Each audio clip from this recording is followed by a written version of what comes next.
Right, but the president will be talking to some of those family members who lost loved ones or even lost their homes, basically trying to give them some sort of comfort and to also survey the damage left behind by the catastrophic flooding. Now, here's the latest information that we have this morning, where things stand, and the numbers here this morning, as you can see right here, are grim and really heartbreaking. 121 people have been confirmed dead. You have 173 others are still missing at this point. The president, on his visit, will be joined by the First Lady, Homeland Security Secretary Kristi Noem, Governor Greg Abbott, Senator Ted Cruz.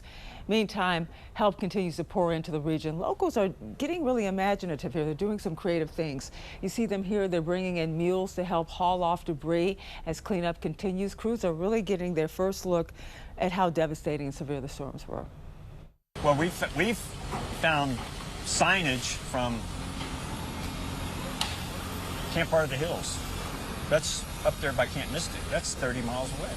Well, the tremendous loss of life is also sparking action. A petition, you can see it here, has been started. Now, this petition is to get an alert system installed in Kerr County, which has become the epicenter of this crisis. And if you look very closely, you can see over 40,000 signatures back here. People at this point are demanding change. Now, Kerr County officials have said in the past they petitioned the state 3 separate times to get funding for a flood warning system, but they were turned down.